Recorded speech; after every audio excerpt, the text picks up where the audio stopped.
This is the Mid-America PTTC podcast, where we believe prevention is better together, and together we are stronger. I'm your host, Steve Miller. This is episode 56, and in today's podcast, I have the pleasure of speaking with Cindy Pharis. She is the owner of LiveOak Evaluation Consulting. She started her career in substance use prevention 26 years ago in Texas as a professional training coordinator. And since 2012, she has been honing her interest in evaluation and accountability of prevention efforts and launched her own practice in 2015. According to Cindy, she has always been excited by turning data into stories of impact and change. Before we get into the content, we would like to thank our funder, the Substance Abuse and Mental Health Services Administration. Quick note, although funded by SAMHSA, the content of this recording does not necessarily reflect the views of SAMHSA. We've got a lot of ground to cover, so let's get started. Well, welcome to the Mid-America PTTC podcast, Cindy Pharis. I'm so excited to have you here as our guest today. Thank you, Steve. I'm very excited to be here myself. Well, the first thing I like to try to establish for our listeners is just kind of some background, an audio bio of yourself, if you will, but more specifically, what was your path into prevention? What was it that Cindy Pharis one day said, I really want to be in this area of work as a professional? Sure, Steve. So I've been doing this for so long that the truth is I never made a decision to be in prevention because the field didn't even exist when I first got involved. So I started my career and thinking I was going to be involved in higher education student services. And I was a residence hall director. So when I got out of that world and started working in Dallas as the professional training coordinator, people would sometimes ask me how long I had been in the field. And I would answer, well, formally, never. I suppose I'm new. And I would say, but I was a residence hall director on a college campus and an RA.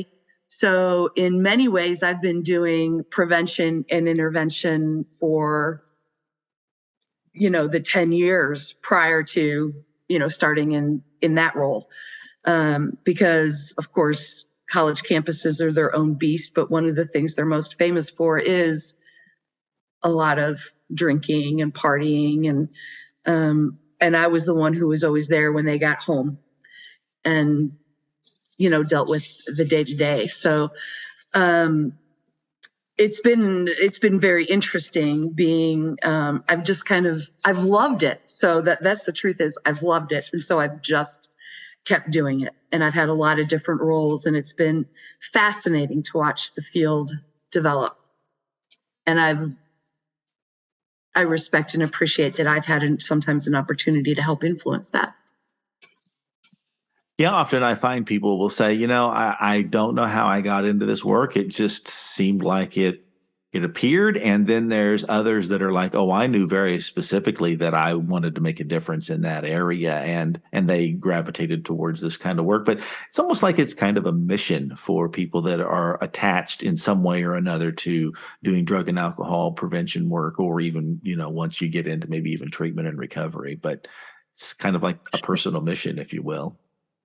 Sure. Yeah. And I mean, there's definitely a personal aspect to the work as well that, having been raised in a family or, in a family overall that to this day is seriously affected by addiction, especially alcoholism, and having had relationships with alcoholics and struggling with my own nicotine addiction off and on.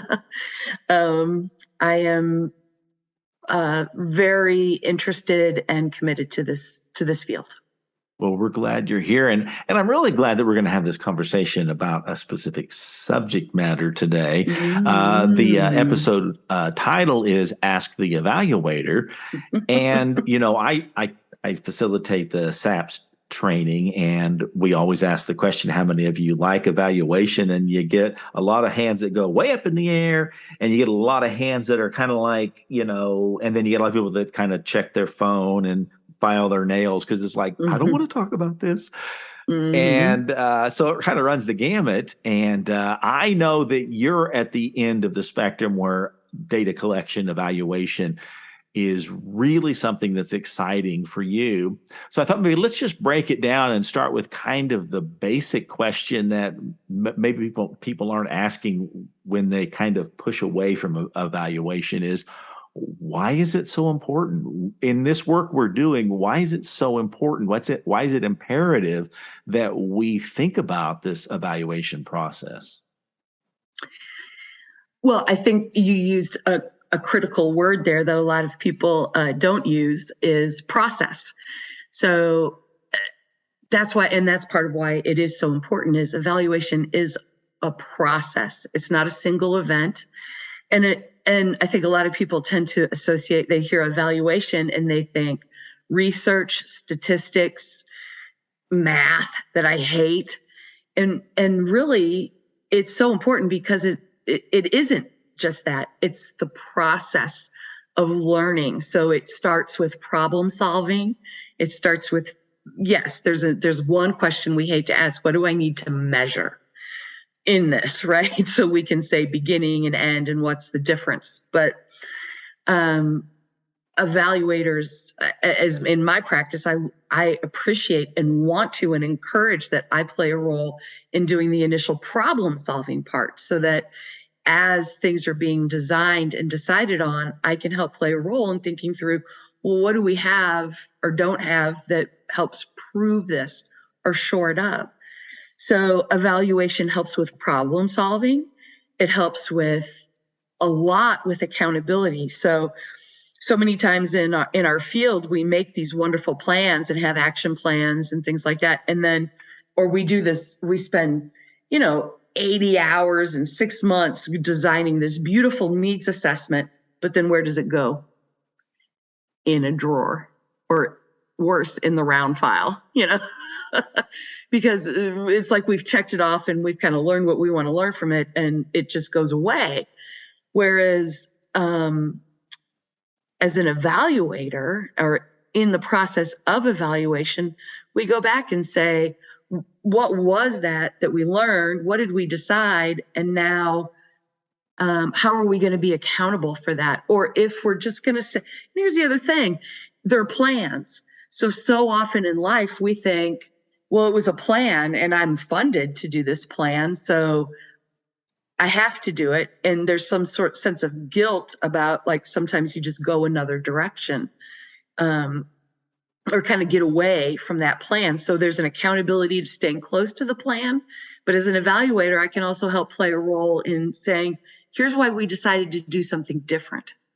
We don't have to feel guilty about changing our minds. We don't have to feel guilty about picking a different direction if we know why we're going that different direction, right? And that's what I'm involved in, is the process. And then the final thing is, this work is never ending and always ongoing. It's always a process, right, of problem solving, picking a new priority, implementing it. But we can use the data to celebrate both progress and not just like day-to-day, month-to-month progress, but those big long-term outcomes. We should celebrate those. And I think we don't do that enough in this field. So I'm going to go on a limb here, and I'm going to say, I'll bet when you were in elementary school, you were one of those kids that loved the story problems. I did. Absolutely. Yeah, I did. I was the kid that was skipping class that day. So, you've talked about a lot of stuff, like the importance behind all of this need for evaluation, and I like the idea of the process. So what would be some of your tips for like demystifying or maybe destigmatizing evaluation, like kind of taking some of the rough edges and smoothing them off a little bit for people that maybe don't just gravitate towards it, naturally? Mm-hmm. Sure, I have several. One is to remember. Well, first of all, to like destigmatize it or something, because I think when people hear, I'm repeating myself, but I think when people hear evaluation, they think of professors, they think of statistics. There's certainly a lot of mistrust of statistics, right? They think of universities and ivory halls, and that it's just it's some sort of mystical process that they can't do. But to me, evaluation, and what I think people should remember about evaluation, is it's turning essentially almost a journal of our day-to-day work. It's turning events, certain events that we plan. It's turning them into a number, trying to find places in which to turn them into a number. And a number itself isn't scary, right? And almost all of us know how to do addition, subtraction, multiplication, and division. And 99% of evaluation, when it comes to the math part, is those four things that we learn how to do, most of us by fifth grade, right? Or sixth grade. That's all the number part of evaluation is. The rest is figuring out how to tell a story with the data, how to ask questions about strengths and weaknesses. And yes, so evaluation sometimes has corrections in it, right? We're going to make suggestions about how to improve as an evaluator. But that doesn't mean there's someone shaking their finger at you, like the teacher used to do and tell you you're doing something wrong. It's saying, hey, we're all in a process together, and let's learn from this and figure out how to do better. Because I think something we all want to do is figure out how to do better. We all want to figure out how to work smarter, not harder. And those of us who are mission driven certainly want to learn how to just make a bigger difference. And that's all evaluation is. And for the most part, evaluators these days, unless you contract with a university, most evaluators understand what research is and understand, what a university does. But most of us are more like, how do I transfer that technology? How do I transfer that research into something that is usable by everybody? And so to me, we're not mystical creatures as evaluators, as that role. And the process itself is actually fairly and very down to earth. And if anyone's ever working with an evaluator and they can't figure out what they're doing, then they probably need to stop and talk to that person.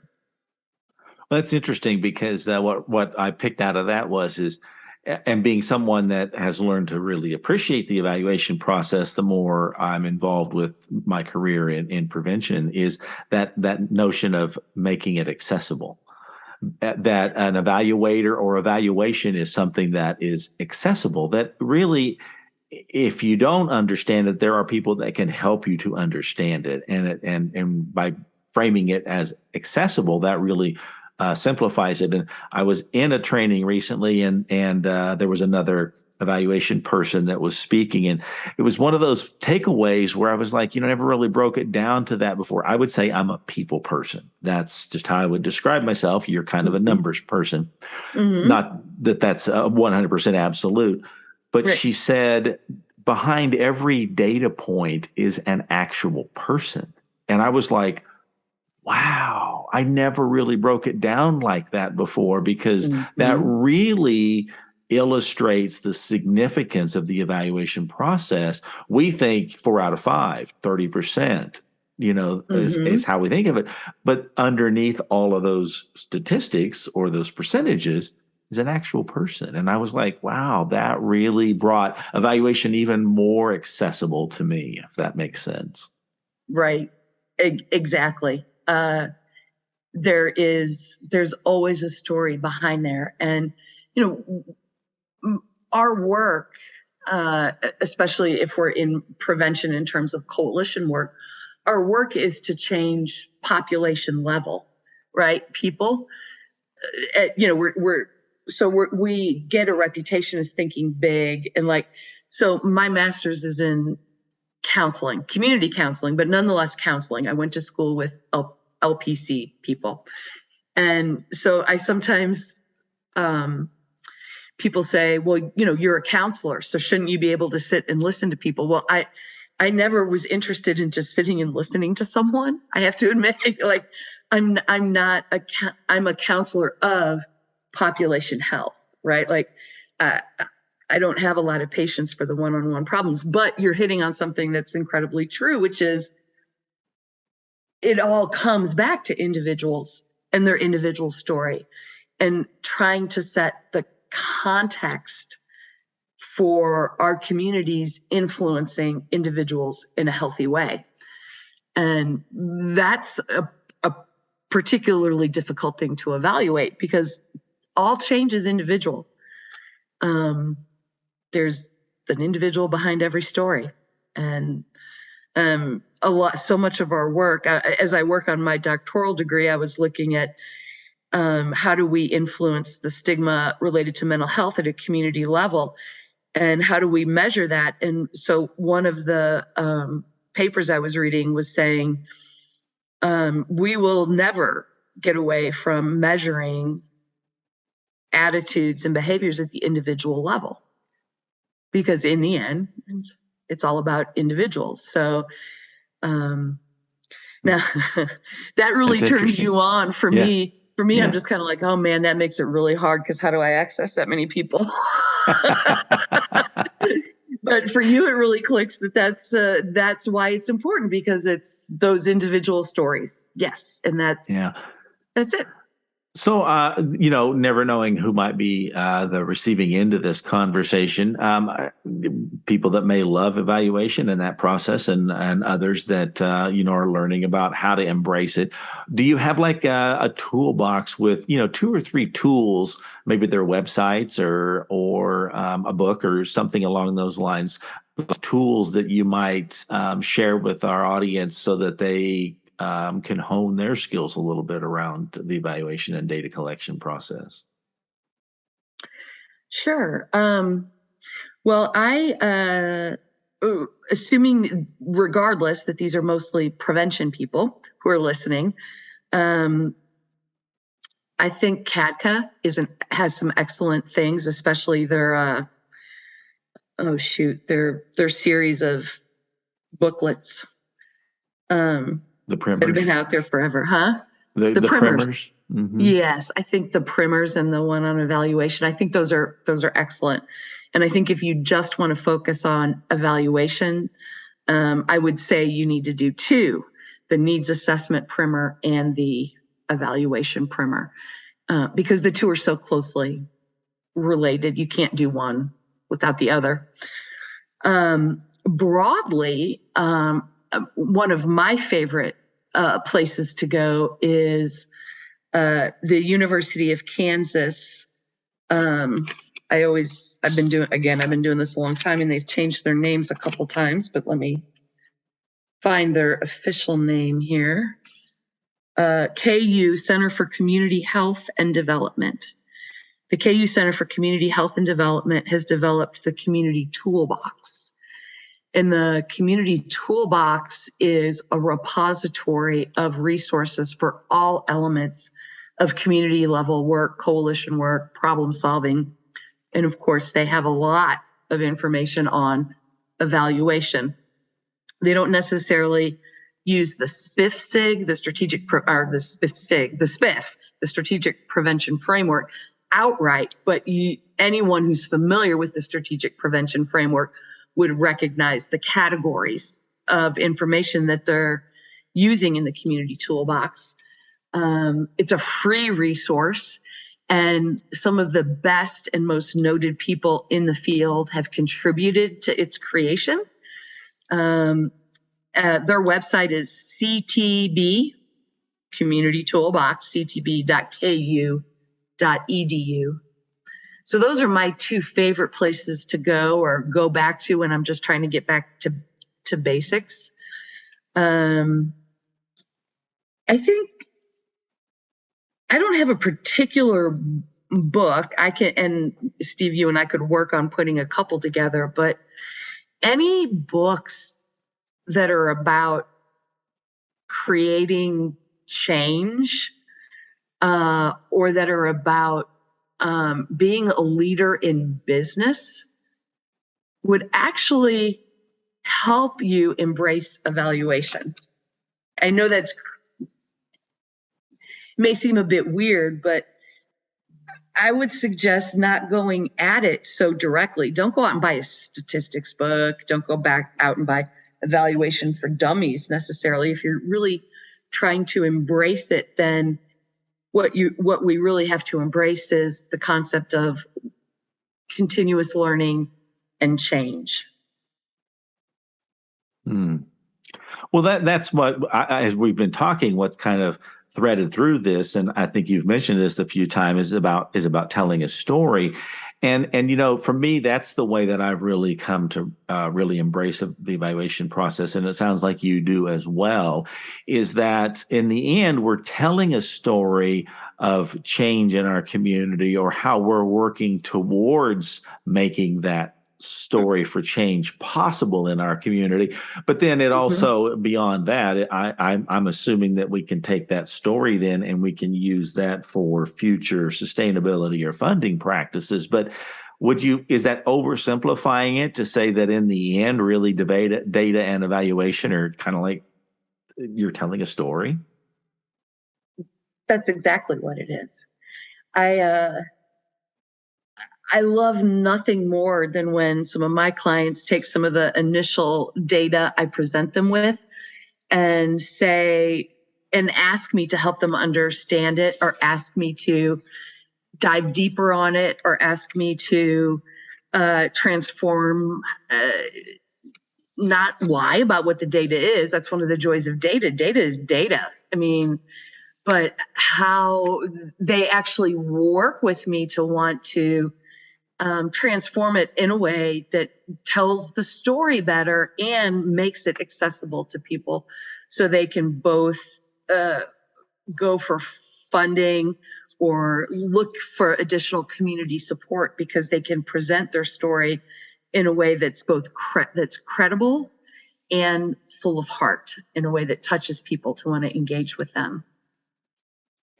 That's great. So I'm sitting here thinking, what would be interesting, if you'd like to do this, but I think that maybe the audience could weigh in on this after they've sat through the podcast, but I think it'd be great if we maybe step back and not just have a conversation about evaluation and data collection, but maybe do a training or a webinar series on kind of fleshing out maybe some of the stuff we've talked about today around, kind of demystifying evaluation, or really put our heads together and you could present on some of those tools, maybe kind of walk through some of that stuff. I don't know. Would that be something you'd be interested in? I would love to do that. I would love to do it. It's not every day you get asked to teach people about evaluation. So I'd love it. So the people person's asking the number person if they would like to do something people related, so that the people person can get a little better acquainted with the numbers kind of aspect of all this. Wow, isn't that funny how that worked out? Yeah. Absolutely. Well, I think that'd be fun, and of course, people can always comment on the podcast after they've listened to it. But I'm just sitting here thinking that I think it'd be a valuable resource to maybe drill down on some of the stuff that we've talked about, and because for me, it's about making data and evaluation more accessible, and like you've kind of illustrated, how do you tell a story out of numbers and facts? That's not just 12 people showed up and they ate the cookies and we had a good conversation. It's like, let's tell some depth to the story and how we're moving towards change, or we're actually able to change. So love to have you back if you're interested in that. I'd love to. And I'd love to have a conversation about how you measure community change, how you measure Well, let's change. talk briefly about that. I mean, how do you, in a nutshell, how do you measure that the community change? How do you know that our underage drinking prevention efforts are really turned the corner, or that our message has resonated around the dangers of using marijuana? How do you measure that? Well, so the concept of community change is really based on the notion that in our field, we're probably never going to say we caused it. We're going to say we contributed to it. And so we can do, like you mentioned, you gave the example of like, did our message resonate? So there's tools, there's evaluation tools we can use to measure that intervention.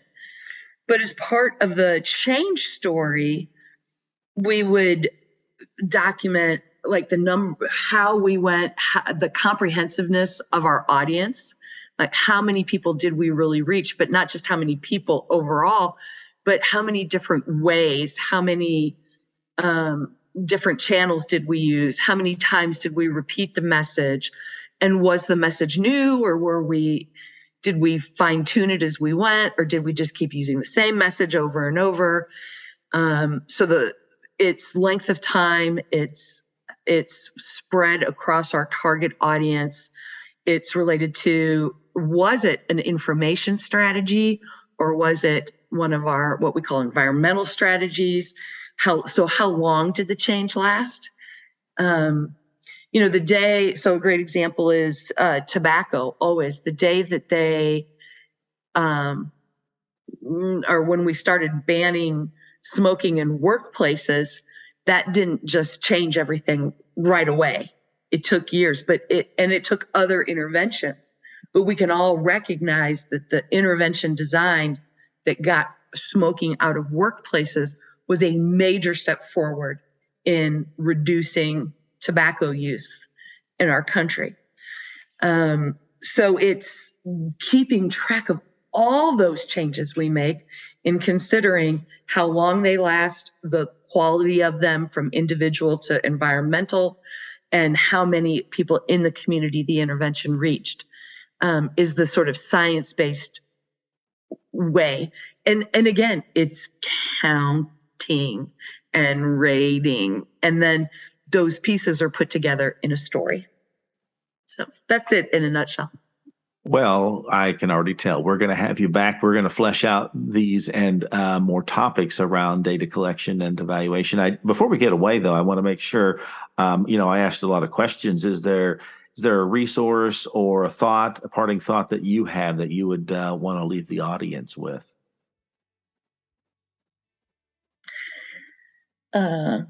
Data is only as good as the questions we ask of it. I like that. Well, look forward to a webinar coming through the Mid-America PTTC sometime soon with Cindy Pharis, who's been our guest on the podcast today. We'll put a link to your website and your LinkedIn account and your email address in the show notes, and I'll also put a link in there for the community toolbox and the CATCA primers for the audience if they're interested in those resources after hearing the podcast. And again, thank you, Cindy, for being here with us today. I've appreciated the conversation and looking forward to learning more knowledge from you. Thanks, Steve. It was great. Thanks for having me. Thank you for listening to the Mid-America PTTC podcast. To learn more about any upcoming trainings, visit pttcnetwork.org and look under your PTTC for the Mid-America link. Remember, prevention is better together, and together we are stronger.